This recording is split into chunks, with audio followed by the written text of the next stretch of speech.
नमस्कार, मैं पूजा। फटाफट 30 खबरों में आपका स्वागत है। खबरों की ओर बढ़ने से पहले आप किस शहर से हमारा बुलेटिन देख रहे हैं हमें कमेंट करके जरूर बताएं, जिसके बाद आपका नाम हमारे बुलेटिन के अंत में दिखाया जाएगा। चलिए अब जानते हैं देश प्रदेश की प्रमुख खबरें। भारत 26 जनवरी को कर्तव्य पथ पर 77वां गणतंत्र दिवस मनाएगा, जहां सैन्य शक्ति और राज्य की सांस्कृतिक झांकियां प्रदर्शित होंगी। Parade, beating retreat, full dress rehearsal 28 जनवरी और बीटिंग रिट्रीट 29 जनवरी के लिए 20 से 100 रुपए तक की टिकट उपलब्ध है। टिकट 14 जनवरी तक ऑनलाइन आमंत्रण.mod.gov.in या दिल्ली के तय ऑफलाइन केंद्रों से खरीदे जा सकते हैं।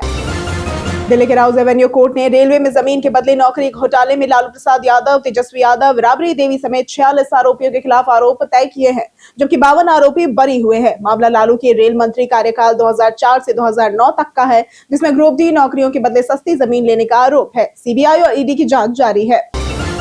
अमेरिकी वाणिज्य मंत्री हावर्ड लुटनिक ने दावा किया है कि प्रधानमंत्री नरेंद्र मोदी ने राष्ट्रपति डोनाल्ड ट्रंप को समय पर फोन नहीं किया, जिससे भारत अमेरिका टैरिफ डील आगे नहीं बढ़ सकी। उन्होंने कहा कि ट्रंप पहले आओ पहले पाओ नीति पर डील करते हैं।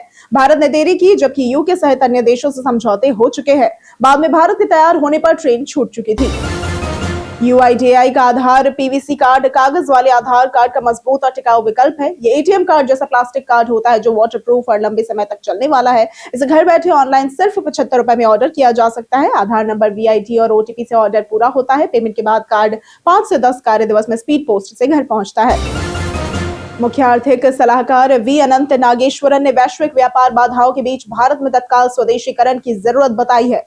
उन्होंने 6 से 10 क्षेत्रों और सेमीकंडक्टर, रक्षा, बैटरी जैसे 5 रणनीतिक क्लस्टरों पर फोकस का आह्वान किया है। नियामक सुधार, मजबूत घरेलू इकोसिस्टम और निर्यात प्रतिस्पर्धा बढ़ाने पर जोर देते हुए आत्मनिर्भरता को आर्थिक मजबूती के लिए जरूर बताया।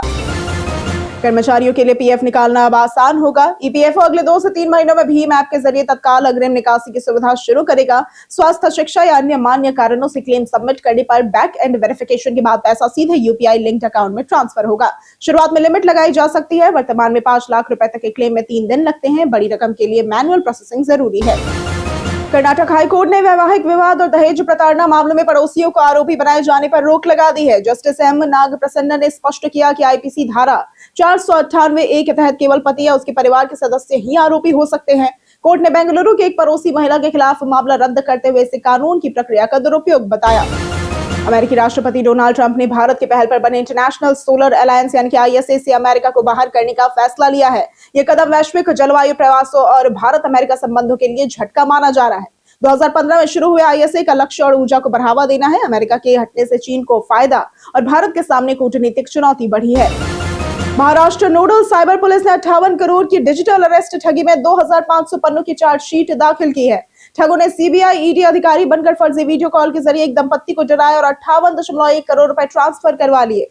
32 आरोपी गिरफ्तार है और 41 अभी तक फरार है। रकम म्यूल खातों से कई राज्यों और विदेश भेजी गई। मास्टरमाइंड कंबोडिया व दुबई से सक्रिय है। नए साल की शुरुआत में मुकेश अंबानी की संपत्ति में करीब 59,000 करोड़ रुपए की गिरावट आई है, जिससे वह 2026 में सबसे ज्यादा दौलत गंवाने वाले रईस बन गए हैं।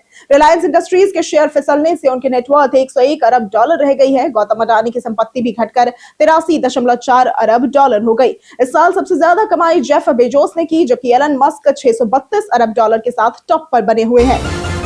भारत सरकार चीनी कंपनियों पर सरकारी ठेकों के लिए लगी पाबंदियों को हटाने पर विचार कर रही है। 2020 में गलवान झड़प के बाद लगी ये पाबंदियां चीनी कंपनियों को 700 से 750 अरब के प्रोजेक्ट से बाहर कर चुकी थी। इससे कई प्रोजेक्ट, खासकर बिजली घर निर्माण, रुके हैं। PMO अंतिम निर्णय करेगा और हाल ही में भारत चीन संबंध सुधरे भी हैं। वीजा प्रक्रिया आसान हुई है, लेकिन विदेशी निवेश पर प्रतिबंध अभी भी जारी है। राजस्थान, मध्य प्रदेश, जम्मू कश्मीर और बिहार में कड़ाके की ठंड और बर्फीली हवाओं ने जनजीवन को प्रभावित कर दिया है। राजस्थान के कई जिलों में कोहरा और बर्फ, मध्य प्रदेश के 17 जिलों में कोहरा, श्रीनगर में चिल्लई कला और डल झील का जमना, बिहार में सर्दी से बच्चों की तबीयत खराब होना और उत्तर प्रदेश के काशी में 22 साल का तापमान रिकॉर्ड टूटना मुख्य घटनाएं हैं। कई जिलों में स्कूल भी बंद रहे। पश्चिम बंगाल के राज्यपाल CV आनंद बोस को गुरुवार की रात ईमेल के जरिए जान से मारने की धमकी मिली, जिसके बाद उनकी सुरक्षा को बढ़ा दिया गया है। राज्य पुलिस और CRPF मिलकर उनकी सुरक्षा सुनिश्चित कर रहे हैं। अब लगभग 60 से 70 केंद्रीय कर्मी तैनात है। बीजेपी ने घटना पर मुख्यमंत्री ममता बनर्जी और TMC सरकार पर कानून व्यवस्था ध्वस्त होने का आरोप लगाया और राज्यपाल की सुरक्षा पर सवाल उठाए। सुरक्षा बल नक्सल प्रभावित इलाकों को पूरी तरह से हिंसा मुक्त करने के आखिरी चरण में है। गांव-गांव सघन अभियान चलाकर नक्सलियों, हथियारों और IED की जांच की जा रही है। कार्रवाई तेज होने से नक्सली नेटवर्क बिखर रहा है, कई गिरफ्तार या सरेंडर कर रहे हैं। 2025 में अब तक 317 मारे गए, 862 गिरफ्तार और 1973 ने आत्मसमर्पण किया। केंद्रीय गृह मंत्री अभियान की समीक्षा कर सकते हैं। कर्नाटक के मुख्यमंत्री सिद्धारमैया ने केरल के मुख्यमंत्री पी विजयन से केरल विधानसभा में पारित मलयालम भाषा विधेयक वापस लेने का आग्रह किया है। उनका कहना है कि यह विधेयक कासरगोड जिले के कन्नड़ भाषी लोगों के अधिकारों का हनन करेगा, क्योंकि इसके लागू होने से कन्नड़ माध्यम स्कूलों से मलयालम को पहली भाषा बनाया जाएगा। कर्नाटक सीमा क्षेत्र विकास प्राधिकरण ने भी राज्यपाल से इस विधेयक को मंजूरी न देने का अनुरोध किया है। OnePlus ने चीन में टर्बो 6 और टर्बो 6V स्मार्टफोन लॉन्च किए हैं। दोनों में 9000 mAh battery, IP66 plus IP68 plus IP69 plus IP69 की rating, 6.78 inch FHD plus AMOLED display और 16 GB तक रैम और 512 GB का स्टोरेज है। टर्बो 6 में Snapdragon 8S Gen 4, turbo 6V में स्नैपड्रैगन 7S Gen 4 है। कैमरा सेटअप समान है, 50 MP प्लस से 2 MP रियर, 16 MP फ्रंट के लिए। टर्बो 6 27,000 रुपए से और टर्बो 6V 21,000 रुपए से शुरू है। केंद्रीय सड़क परिवहन मंत्री नितिन गडकरी ने कहा कि अब स्लीपर बसें केवल ऑटोमोबाइल कंपनियां या सरकार मान्यता प्राप्त संस्थान ही बना सकेंगे। मौजूदा बसों को फायर डिटेक्शन, आपातकालीन निकास, इमरजेंसी लाइटिंग और ड्राइविंग नींद चेतावनी सिस्टम से अपडेट करना अनिवार्य होगा। ये AIS 052 बस बॉडी कोड के तहत सुरक्षा, संरचना और डिजाइन मानकों को सुनिश्चित करने के लिए है, जो सभी बसों पर लागू होता है। हरियाणा सरकार ने आयुष्मान भारत योजना के तहत पैनलबद्ध अस्पतालों को निर्देश दिया है कि ICU और HDU में भर्ती सभी लाभार्थियों की लाइव CCTV निगरानी की जाएगी।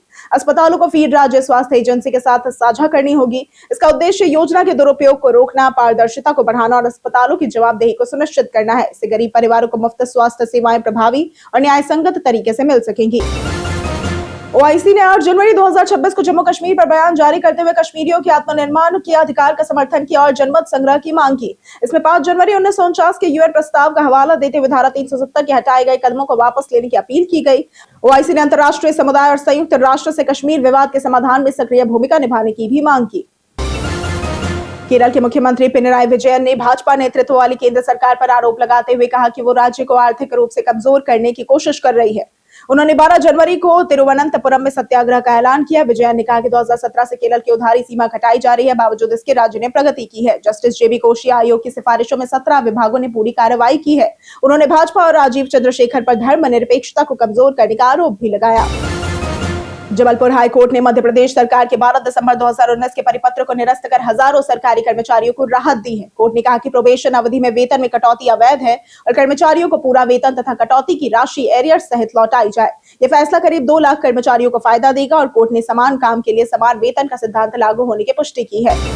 गुजरात के राजकोट में पिछले 24 घंटे में 2.7 से 3.8 तीव्रता के साथ हल्के भूकंप के झटके महसूस किए गए, जिससे कोई नुकसान नहीं हुआ है। भूकंप का केंद्र उपलेटा से 28 किलोमीटर दूर था और सुरक्षा के लिए आसपास के स्कूल बंद किए गए। BIS के नए 2025 के नक्शे के अनुसार भारत की 75% आबादी अब भूकंप के खतरनाक क्षेत्र में है। हिमालय को ultra high risk zone VI घोषित किया गया।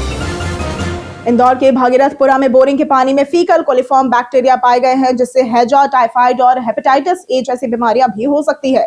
60 में से 35 पानी के सैंपल फेल हुए हैं। दूषित पानी से अब तक 20 मौतें हुई हैं और 56 मरीज अस्पताल में भर्ती है। लोगों ने बोरिंग बंद कर टैंकर और RO पानी पर निर्भर होना शुरू किया। कांग्रेस ने सरकार की लापरवाही पर सवाल उठाए। हिमाचल कांग्रेस 10 जनवरी से मनरेगा योजना के नाम और स्वरूप में बदलाव के विरोध में प्रदेश व्यापी आंदोलन शुरू करेगी। प्रदेश अध्यक्ष विनय कुमार ने शिमला में जिला अध्यक्षों के साथ रणनीति बनाई। रजनी पाटिल ने कहा कि कांग्रेस गरीबों के साथ अन्याय नहीं होने देगी। आंदोलन बूथ स्तर तक जाएगा और विनय ने संगठन मजबूती, मंत्री दफ्तर, संवाद और ब्लॉक अध्यक्ष नियुक्ति की तैयारी की जानकारी दी और इसके साथ ही भाजपा पर महात्मा गांधी का नाम मिटाने का आरोप भी लगाया।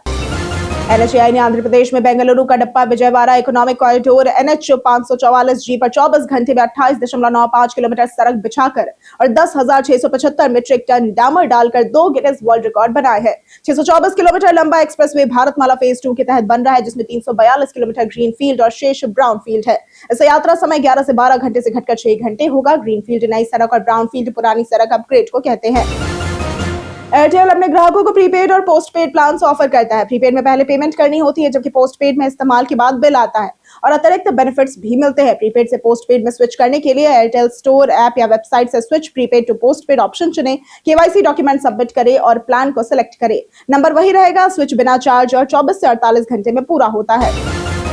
केंद्रीय गृह मंत्री अमित शाह ने NSG मानेसर में national IET data management system यानी कि NITMS का वर्चुअल शुभारंभ किया।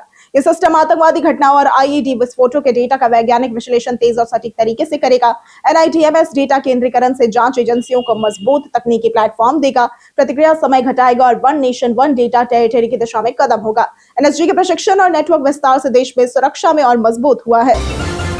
हिमाचल प्रदेश उच्च न्यायालय ने पंचायती राज चुनाव 30 अप्रैल से पहले कराने के आदेश दे दिए हैं। न्यायमूर्ति विवेक सिंह ठाकुर और न्यायमूर्ति रमेश शर्मा की पीठ ने 28 फरवरी तक चुनाव प्रक्रिया पूरी करने का निर्देश भी दिया है। याचिकाकर्ता डिकन कुमार ठाकुर ने इसे राहत बताया है। सरकार ने समय की मांग की थी, लेकिन अदालत ने कहा कि परिसीमा निर्धारण या आपदा का हवाला देकर चुनाव नहीं टाला जा सकता। समय पर चुनाव करवाना संवैधानिक दायित्व है।